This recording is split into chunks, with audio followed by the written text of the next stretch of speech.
Hello, everyone. This is Ed Breniger, and welcome to the Eddie Network podcast. My guest today is Gill Tiney, and she is from the south of England. And I don't know what she does. She's a mutual friend of Robin Davis and me. We're mutual friends of Robin Davis, excuse me, and he recommended that I interview her. So, Jill, I'm really glad that you're here, and I just am excited to find out about you and who you are and what you do. And I bet you there is a range of things that we share in common that will just be magnificent. Yeah, this is what I love about whenever I have a chat to some of my American cousins. There's always something in common, and there's always a story to behold that we speak the same language, but we're from different sides of the pond. And I just love finding those commonalities and things that we share. Me too. From different things. Yeah. So what do you do? How do you spend your days? The honest answer is as little as possible. Okay. I don't like being too busy. Officially, I'm a business coach, so I have my own business and I help other business owners to be more successful in any which way they can. But my passion, which is encroaching onto my day job more and more, which I'm really happy about, is I look after a community called Collaboration Global. And that stems from a passion for me to bring people together. I love it when I can go, oh, that business and that business, you guys should work together. You know, that would be really good. And they're like, oh, okay, hadn't thought about that before. And I can see something that they haven't spotted, and they can go off and create something and work together. And the more we've kind of grown as a community, the more we've seen that if you're going to work together and create something that is fantastic and generates income and is something that you enjoyed doing and you loved, why don't you pay that forward and either teach somebody else how to do it, or do it to a new market, or do it for a charity or a community somewhere else. And it's like that kind of growing this emphasis of everyone is up to some good. Let's do more good in the world, and let's bring people together so they can do more good. So most of my days are spent putting people together, bringing people into the community, doing our podcast as well, having fascinating conversations, getting angry about things that shouldn't happen. You know, the state of the world, what's going on in the world, how it's crazy, and some of the things that we know and we feel impotent to do anything about it. And yet when we come together, actually, maybe this would be a good idea. Do you think we could? And before you know it, there are solutions that come up. So on the one hand, I help individuals, but on the other hand, world domination. I want to get everyone in the world to collaborate. That's my plan. My head's just flooded with questions for you because there's a lot of commonality there. That interest in collaboration and relationships and that sort of thing. So, how do you do this? I mean, I know you meet people and you pull them into some kind of structure. What's the structure of collaboration? What's it? Collaboration global? Yes. What does the structure of that look like? Well, it's kind of, if you want to be technical, it's a membership model. So people pay so much to be part of it. But if you look at it from sort of an esoteric perspective, we acknowledge that the current world we live in is basically a paradigm of fear, scarcity, and competition. It's tough out there. You've got to be you're in the rat race. You've got to be the winner. You've got to earn a 7-figure salary or 6-figure salary. And you've got to have so many leads, and you've got to have goals, and and it's push, stress. And you're either being in fear because you haven't done it, scarcity because there's not enough to go around, or this competitive space of like, well, I can't work with them. They might steal my clients. They might take my IP. And it's this negative spiral of down. Yeah. And that's why we live in this kind of fearful, stressful space. What if we were able to create a culture and embody that culture and live that culture in a paradigm of love and connection and abundance? Yeah. Love because it's our superpower, connection because that's what the human humanity are here to do, is to connect to each other, and abundance, because there's actually enough to go around. We don't have to be fearful of not having enough. There's plenty of food out there. It's just distribution problems. There's enough wealth out there, massive distribution problems. We've already got these things in place. So by coming together, you can work together to be in that paradigm, be in that culture. What does that feel like? What does that look like? How would you act in that space? If somebody's coming at you with a, you should be doing this, and you come to them with a, okay, that's interesting, I hadn't thought of it like that. Is there a reason why you're so adamant? Are you, because you seem to be a little bit over the top, let's have a proper conversation. It takes the sting out of the tail from what we have been taught, where we have to defend ourselves. I'm right, you're wrong. Mm-hmm. I'm blue, you're red. I'm black, you're white.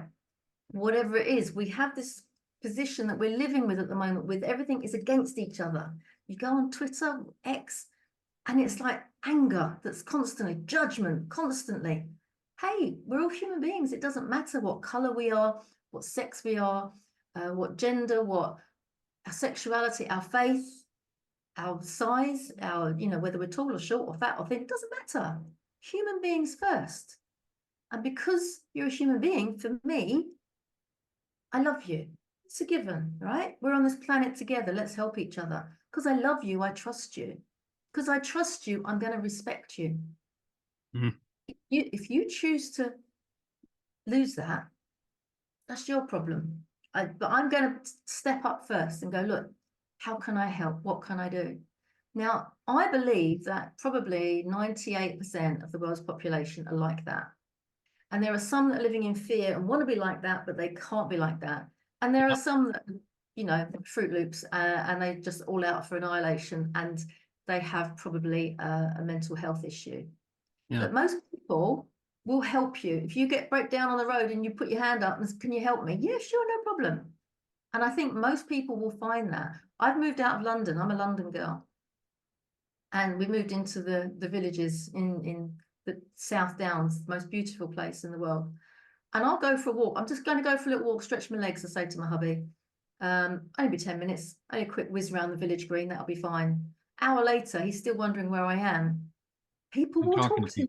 You can't help it. You have a chat. It's really interesting. You get to meet the most fascinating people, because as you walk past, hello, lovely day, isn't it? How are you doing? I'm fine. Oh, do we know each other? No. I just thought I'd say. And that's how it should be. That's how it could be. We need to know our neighbours. We need to know our communities. We need to come together to support those that can't help themselves. So that's Collaboration Global in a kind of nutshell. I like that. I like that a lot. I mean, there are a number of parallels. I see that values are very important in that, and finding how we share the same values. And one of those values should be respect. And I see that trust emerges from respect. You must respect people in order to trust them. And if you can't respect them, if you sit in judgment of them, you say you're not like the way I want you to be, then you're not saying I can't trust you. You're actually saying you can't trust me, because I have a judgment about you that makes our relation very difficult to happen. And I've seen that a lot in business, but I also see it in families and in communities and in community organizations. Where there's a passion for something, and that passion overrides the need to be careful in our relationships with one another, and therefore people become antagonistic towards other people. And so when people join you, is there what are the common traits of the people that want to be a part of Collaboration Global, or is there any? Well, for me, yeah, what I spot generally, not always, but generally, they're up to some good. They kind of, are on a path. They will generally be able to tell you their purpose in life in a blink of an eye, and probably want to expand. They know what their vision is. They know what their mission is. and they want to come to other people to expand that and to stretch that and to give it to new areas and to kind of spread the word about what they're doing. That might mean somebody is passionate about teaching people resilience in a toxic workplace, or it might mean they are passionate about helping people to be cyber safe and not to get hacked or scammed. Or it might just mean that somebody has found a niche for themselves. They've chosen not to have children and they want to help other people in business to leave a legacy, because normally your legacy is part of the children that you've had. And he said there are people out there that don't want them, don't need them, couldn't eat a whole one, but they still want to leave a legacy in their business. So they're up to something that's a little bit different.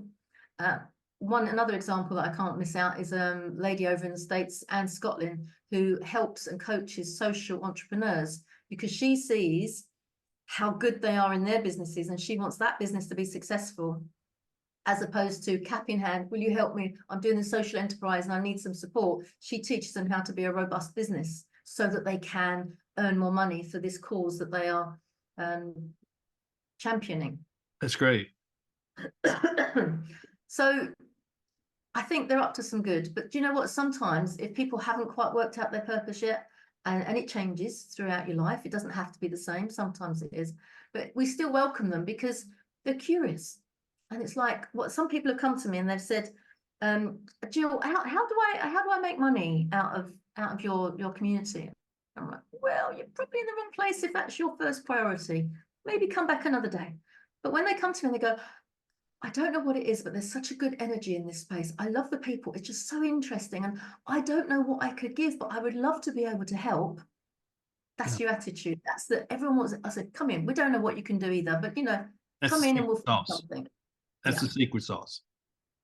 And those people exist everywhere. Yes. And how far reaching is your group? I mean, We've got people all over the world, fortunately, apart from Australia, because when we meet, that's their bedtime, so they haven't quite made it. But a few people are curious about it over there. But yeah, we've got members in America, Canada, Brazil, France, Germany, South Africa, UK, obviously, Scotland. Yeah, so the more the merrier, really, because ultimately, what's lovely is when you come from such a diverse area, we've all got this experience behind us of a different culture, slightly different culture. I mean, the South Africans, God bless them, they are so generally, this is a sweeping statement, but they are very blunt. And some people, us Brits, could go, oh, I'm taking offense. They were quite blunt then. I'm like, no, bring it on. That's honesty. That's straight to the point. No messing about. Tell me as it is. Honesty. That's refreshing for us Brits. It's lovely. It's understanding that you don't take offense at who the person is, but you take offense possibly at what they're saying. And then you unpack that so that you're not upset with the person. It's what you were saying earlier. We can look at people and trust them and distrust them, but it's because of what they've done, not necessarily who they are. And we can help them as individuals to grow and understand that you don't have to live in upset. You don't have to react to something. You can respond. So we're constantly teaching people around personal development so that they can kind of be aware of their limiting beliefs, aware of what their triggers are to set them off, and aware of how to resolve a conflict, how to mediate something. So when you go into a collaboration, if and when it goes wrong, because it often does, we're human beings, you know how to unravel that and unpick it so that you can continue with the collaboration. It doesn't have to collapse. Somebody with their ego in the way isn't going to come in and throw all their toys out the pram. You've got to do as I say. This is, my word, my way or the highway. These people can find a way through and learn and look back and review and go, oh, that was a sticky moment when you had that and you and I had that thing, and so glad we resolved it. We'll have to make sure that we're aware of that next time when one of us is under stress. This is how it's demonstrated to the others, so we've got an awareness around it. So we're constantly learning about each other, and as a result you can't help but learn about yourself. I've learned so much about me. And I'm like, I'm first put my hand up going, yeah, I do that. Oh, how do I get out that then? How do I stop doing that? And it's just really interesting how everyone is willing to share their rubbish stuff. It's not like a networking meeting where you turn up and go, hey, how's business? And you go, It's fine. Everything's really great. Thank you. It's just when you know Sort of, damn well. it sort of sounds like group therapy. I guess it is to a certain extent, but we Well, don't in the go sense to. that everyone is free to express themselves, everyone is respected for, and therefore no one is put down, I would assume, for So, what they say, yeah, and so that's that's a therapeutic, and I'm not being negative in saying that. I think it's a positive thing. It's a therapeutic yeah, model, which I think is really helpful, particularly between people who don't know each other. yeah, Because it eases the pathway to building relationships.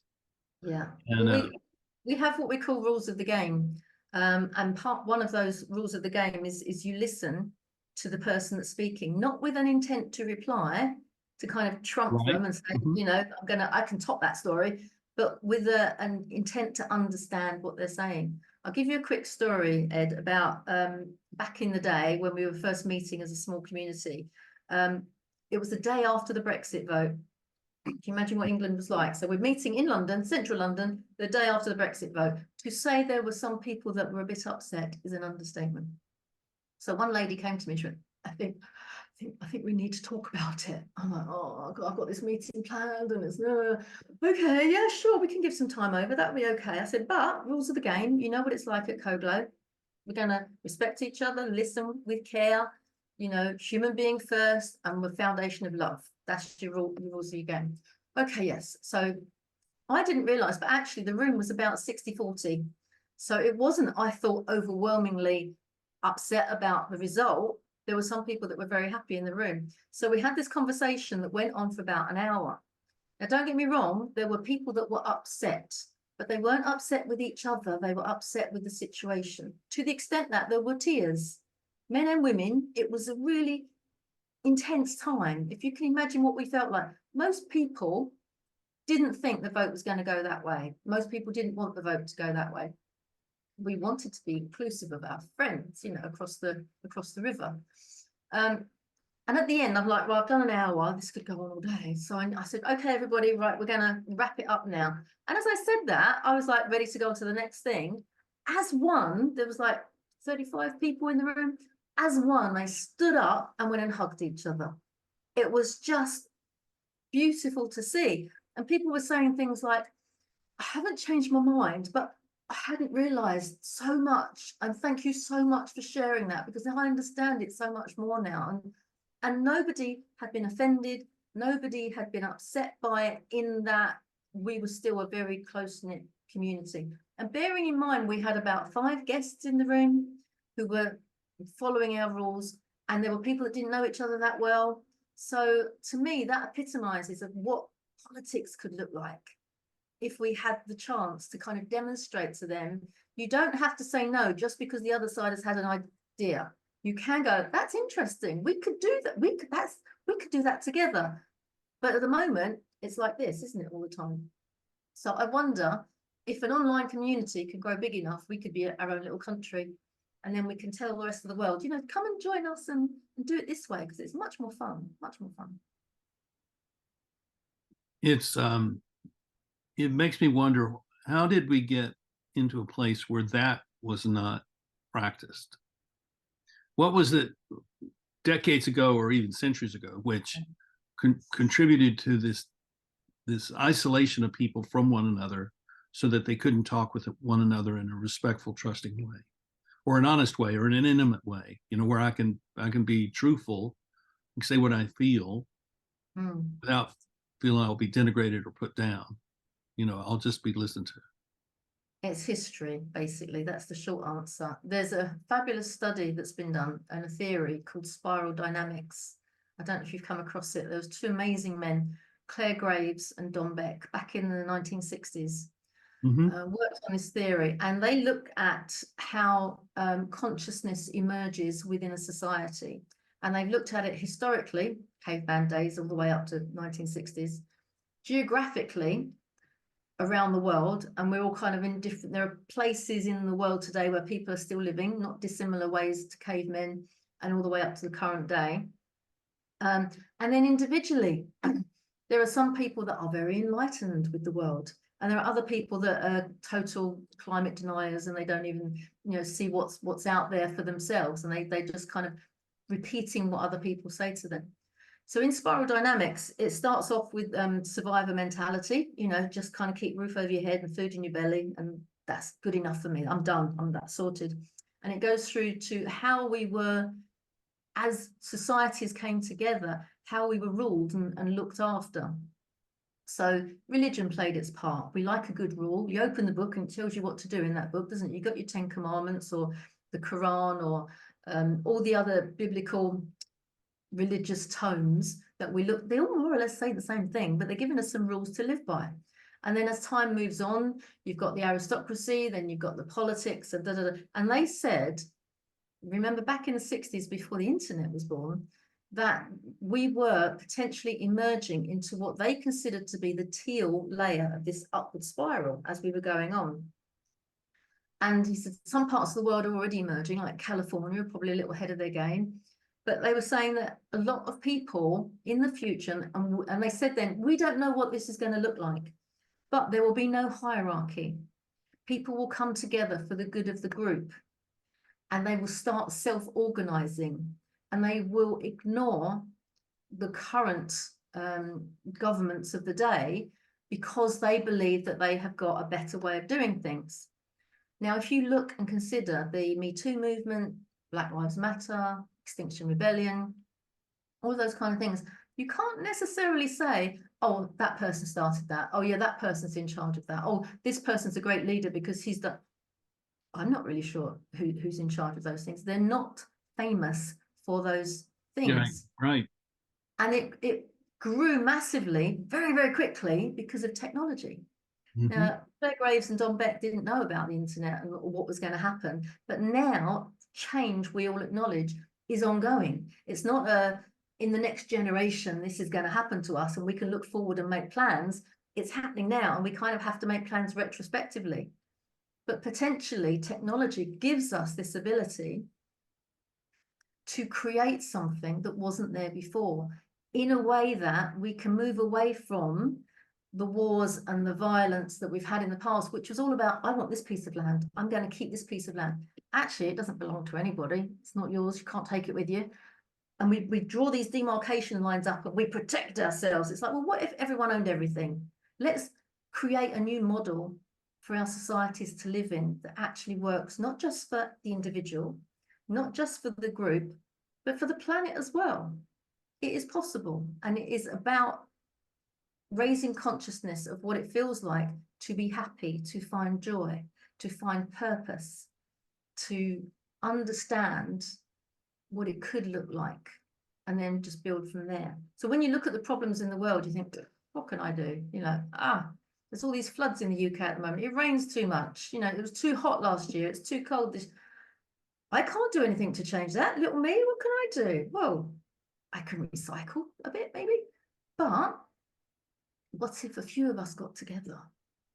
I believe there are no problems on this planet that don't already have a solution. You just need to bring the right people together to find it. So when did you actually start this program? About 10 years ago. Okay. It kind of started by accident. It started by conversations. I was with a fellow business coach, and we were having these conversations, and people were like, oh, so what's going on? What are you talking about? And so we had a couple of meetings and we pulled people together, and they were like, oh, it's fantastic. How do we join? And we're like, join what? What are you talking about? Oh, I love it. This could be a great movement. We didn't have anything at that point. And as the time went on, we've been guided by the people that have come and joined us. And bit by bit, it's just kind of evolved. It's totally organically self-organized. So although I'm kind of the mouthpiece for it at the moment, I'm not in charge. There is no hierarchy. We're just doing what we feel is the best at the time for the majority of the people. So what happened during the pandemic? How did you all respond to that? God bless the pandemic. That did me a huge favor, because we had been meeting in different places around the country in the UK. So it was just a UK thing. So it was London and the home counties and Liverpool and down in Devon. And then, of course, the pandemic, we couldn't go anywhere. And I thought if we put it online, it's not going to be the same. Because you know what would happen at the meetings? It would get a bit emotional, like the Brexit meeting. It was all a bit, and I thought, we're online, it's going to be dead. It's not going to work. But yeah, we'll try it. We'll go. Everyone else is online.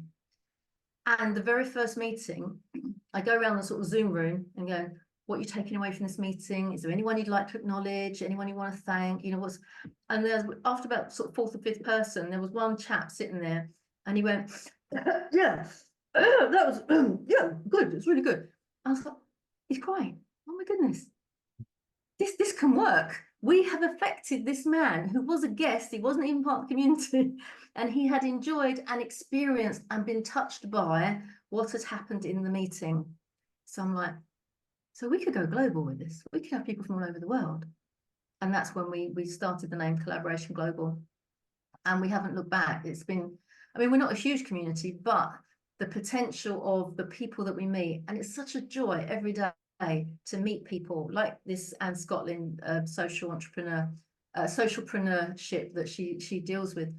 It's just joy to be in her company because of what she's achieving and the stories that she tells. So I'm happy to connect her up and talk about her and share her stuff. And that's generally what we do. We share each other's stuff so that we get new people seeing us and new people finding out. And I consider it like ripples on a pond where more and more people will learn. There's no pressure, there's no goals, there's no aim to earn so much money. In fact, if we do earn enough money, we'll start using it as a foundation so that people in our community can kind of, hey, Jill, I wanted to do some work for this charity, but I've done my pro bono stuff and I don't know if there's, how much do you need? Oh, about 10 grand should sort it out. There you go. Go and do some good. That's what I would love to do, because I've been in the experience where I've gone to the government for a grant and gone, no, you don't qualify. And to see people that need your help and it all falls flat is agony. So maybe that's for the future. In the not too distant future, that would be lovely to be able to do and help people to help more people.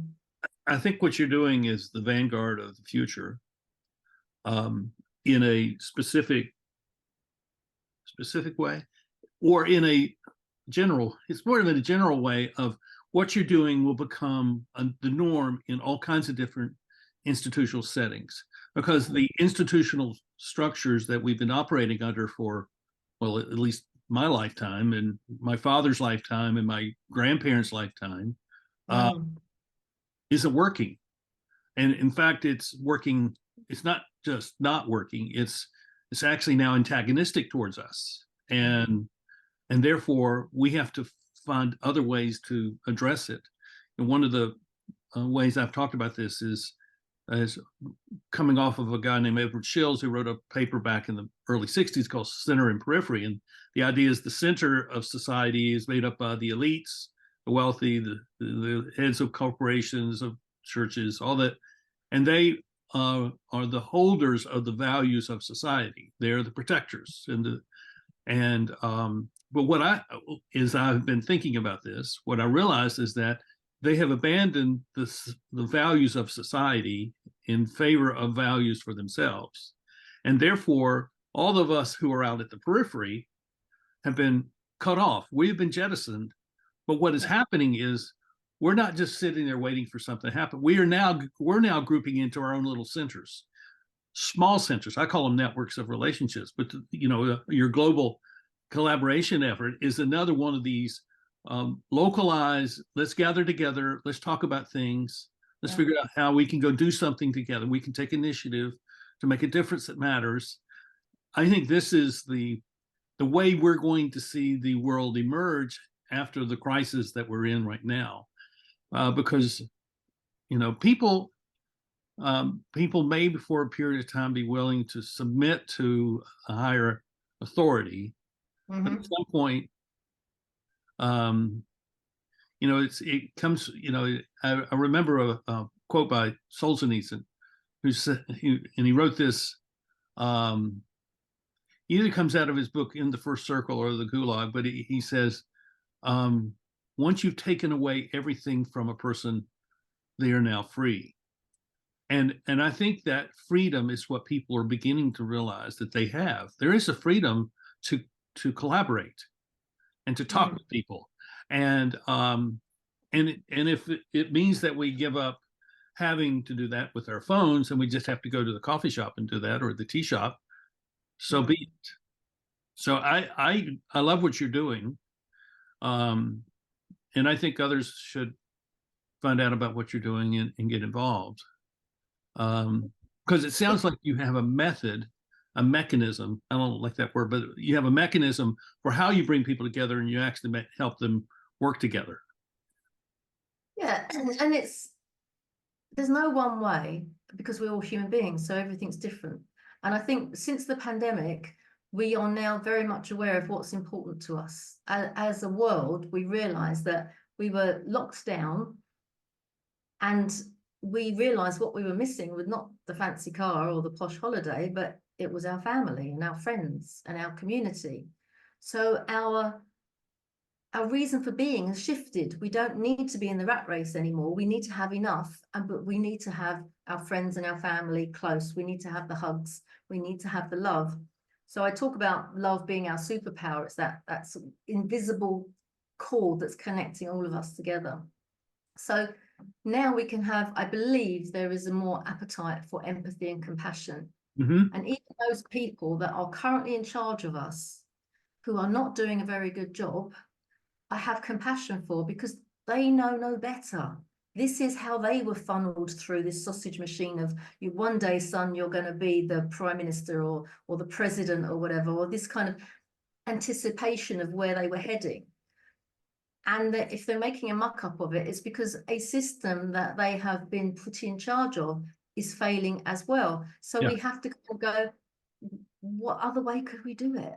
And do it in a way that, yes, we make mistakes. It's called being human. So we're going to make some mistakes. So rather than castigate and judge and, hell and damnation on this poor person that's done something wrong, allow people to ask for forgiveness and support them as they can make amends for what they've done. So I think what's really good, there are an awful lot of little groups like Collaboration Global who I'm trying to kind of collect and connect up with, so that eventually we become a big group. And it might be one group is passionate about climate change, and one person's passionate about people's health.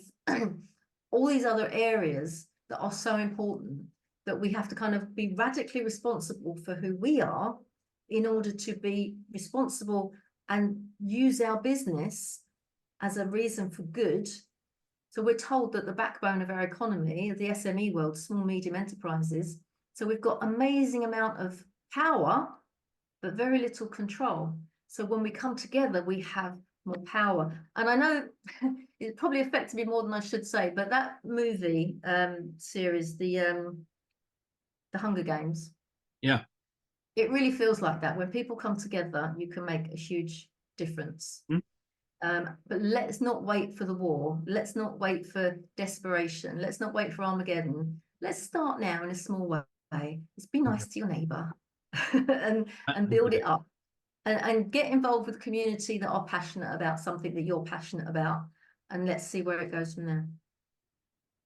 Early on, before we went on the air, you talked about having a lot of content in your head. And have you thought about putting this down in print and publishing a book about this? Yeah, I've got 2 books out there. One is a pre-brand, so it talks about why you should collaborate, and the other one is the how to collaborate. Oh, great. So wonderful. They're both on Amazon. I've got a couple of other ones out there. One is about love, and another one is just a basic business book, because supposedly I'm a business coach, but I don't seem to talk about that very much anymore. So yeah, it is in print. There is an awful lot of content out there. I would like to counter that. Go for it. What you're talking about is how business actually gets done. Because what I have observed is that there are a lot of people who know how to run a business, but they don't know how to lead a business. And they run it, for the numbers. But to lead it means that you must engage with people, and you must, if you're the head of a business, then you must facilitate the development of your people's capacity to be leaders. Yes. Which is which makes the actual teamwork a collaborative venture. Yeah, 100%. It's like Simon Sinek says, doesn't he? Leaders eat last. Yeah, It's like you're a that's right. servant leader. Yeah, Yeah, for I sure. was doing an interview the other day, and we were talking about uh, how wolves go, and that the lead wolf doesn't go at the front; it goes at the back, and that the pack goes at the speed of the slowest person. Oh, Yeah, that's and yeah, that yeah. way they stay together. And it means that the person with the least respect and the least appreciation, all of that becomes a person of importance because they're Mm. at the head of the team in that See, moment where they're going. well, if all we did was follow nature, we wouldn't be far wrong, would we? I think so many things in nature that we can look at and go, huh, we could be doing that as humans. It makes such sense. I like that. So how do people get involved with the Collaboration Global movement? Well, we invite them to come to one of our guest sessions. Once a month, we have an online session, and you can find us on Eventbrite or collaborationglobal.org. And they come and have fun, basically. It's a 2-hour session. We have our speakers from our members. So, for example, this month we've got a guy called Steve Cook. His community is called The Undaunted. Mm, He's up to something, and he's a reckless punk who won't give up being a punk, and he's just a real character. He has amazing stories about the world. He's just discovered he's neurodivergent, so he's interesting to explore all of that as well. Then we've got another guy called Keith Trubshaw, who's made his millions, lost his millions, made his millions, and he talks about the loneliness of being that CEO at the top, mm, and how do you cope and what do you do. So he's going to have a great story. But we also have breakout sessions, and it's not to go, so what do you do for a living? Don't care, really. Don't really care how you make your money. I want to know what you're passionate about, what your heart bleeds for, what you get up out of bed in the morning for. So those are the kind of breakout conversations and around what our speakers have told us, so that we can pull bits apart and you walk away going, huh, I really like that guy. Oh, she was really interesting when she said that thing, rather than, oh yeah, that was a web designer and I can't remember the other bloke. You've had a proper conversation with two other people that you're going to be closer connected to because you've had that opportunity to dive deep pretty damn quick. So have fun at that, come along to that. And then after that, if you like it, you get an opportunity if you want to join then as well. We're keeping it relatively cheap. So it's 50 quid to come and join, but there's a plethora of stuff that goes with that. I've been told off on occasions it should be about £500 a month, but it's not about the money. It's about bringing good people together. yeah. And that's the important thing, that I feel like so many people run their businesses, like you say, and it's a numbers game. And it's like, does that just pull the joy out of your life?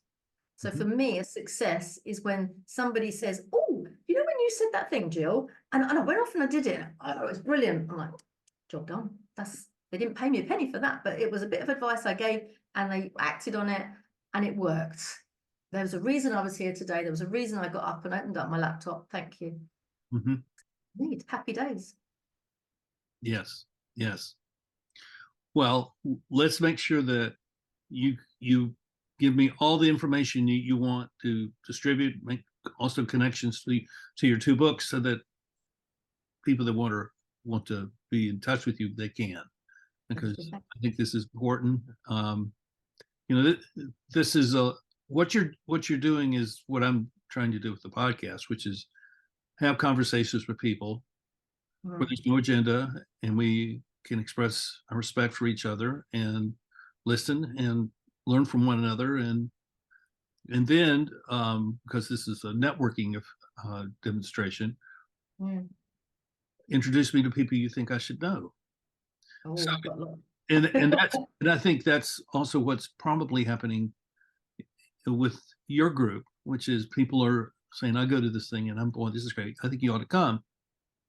So just to kind of give you an idea, we had 94 episodes last year of the Wow. podcast, and I I think there were 86 guests. Some of them came on twice. I did a few other episodes, just me talking. Mm. And I asked them to introduce me to people. And as of today, I have 20 interviews scheduled to produce in the next month. Wow. Yeah, because that's the power of the connections that come from this, and all those 20 are going to connect with probably 200. At some point this becomes something different than what it is now, because the networking side of this becomes different, and so it may, I don't know what that means. I really don't know what that means. I'm not trying to figure that out, but what it is, just another example of what you're doing, which is we're bringing people together where they can have a conversation and they can figure, I would like to work with these people, or I just want to hang out with them. I want these people to be my friends. And Yeah. I told this guy that I was interviewing yesterday, I said, it used to be that if I had a meal with someone, I said, we'll be friends for life. That's all it takes for me to be a friend of yours for life. And now I'm saying, well, if you come on my podcast, we're going to be friends for life. And because that conversation is really important.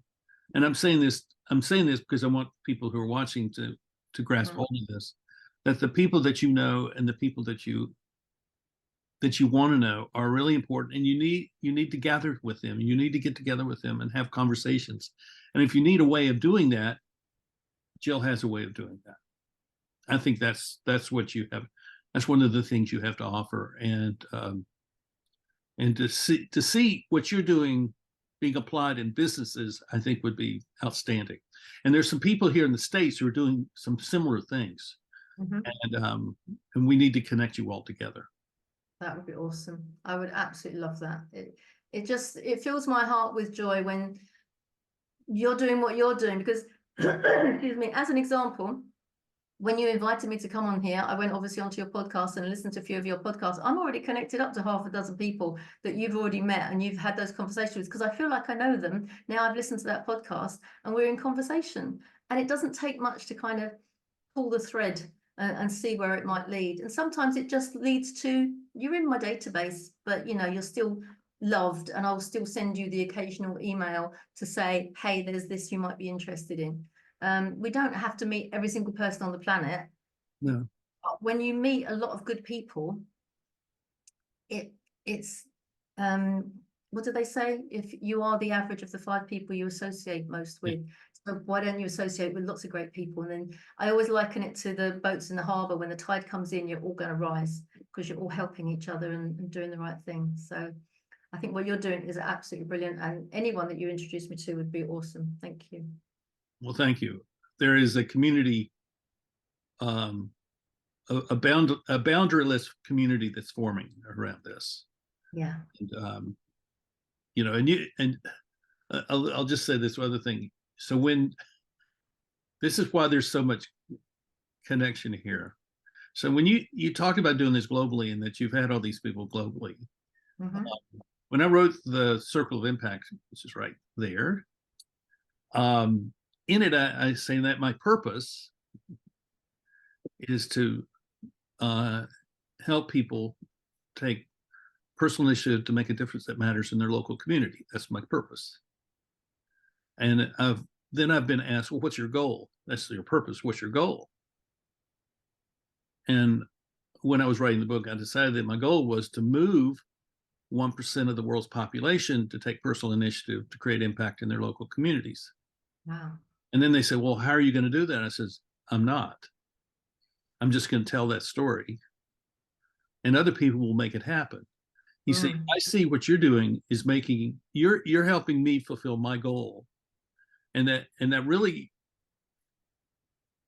it's a powerful thing to me to see what you're doing, because I see that if you are successful, see, you're providing people a way of having conversation, which leads to something where that making a difference that matters happens. Yeah. And that's not my specialty. What my specialty is what you see here.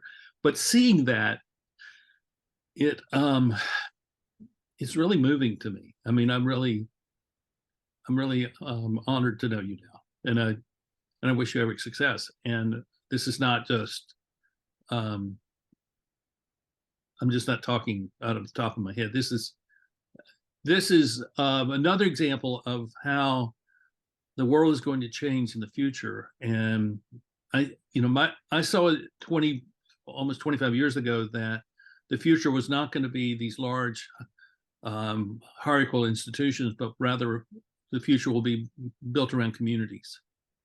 And That's, and, and I think yeah. that's where we're headed. Let So me tell let me tell you one last story before I go, which will give you a reason, an understanding of the power of what we're doing. If you remember that love is the foundation, we right, have one guy who was sales trainer, and he did a little presentation about sales and about how it's a conversation and everything. Brilliant, very good. He was a cool dude, right? Mr.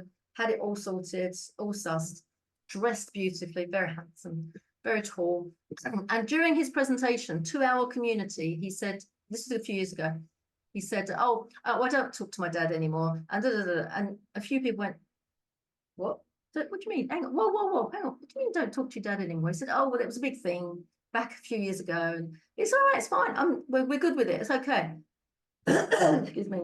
mhm, It's over COVID.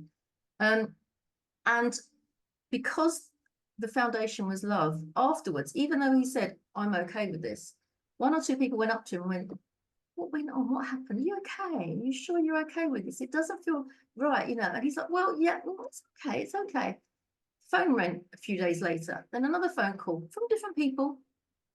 And he thought, okay, all right, yeah, all right, I'll take some coaching around it. And so some people gave him a bit of coaching and somebody else gave him some support. Somebody suggested he went on a course. Somebody else went on the course with him to explore what it was all about. Within the space of about 3 or 4 weeks, he'd picked the phone up to his dad. mm, Now, his dad, within minutes, seconds even, it was all over. 7 years they hadn't spoken, wow, resolved in one phone call. His dad didn't know that he had 2 grandchildren. This guy's kids didn't know they had a granddad or an uncle because of the rift that he hadn't spoken to his brother either. And they all got back together. So the family were united. He stood up a couple of months later and said, by the way, thank you for being brave enough, being kind enough, being compassionate enough to come and ask me what's going on. Because I could have ignored you very easily, but you didn't give up on me. He said, I'm so grateful to you. Fast forward a year, his dad died. Had we not been brave enough in that environment to push and hold that space for the love that we say is our foundation, it wouldn't have happened. So when people say to me, oh, can I come to that business meeting you run? Excuse me, it's not just the business meeting. Yes, right. business gets done. Yes, people earn a lot of money, that's fine. But it's not just the business meeting. And that is a humanity that needs to come together to make our world a better place. That's great. That's really great. Well, thank you, Jill, for coming on. This has been spectacular. Um, People take notice. You're watching the future emerge right before your eyes, and take it seriously, because you could be a part of this, and you could have a changed life just like this young man did with his family. But you could have that within not only just your family, but your work and your community.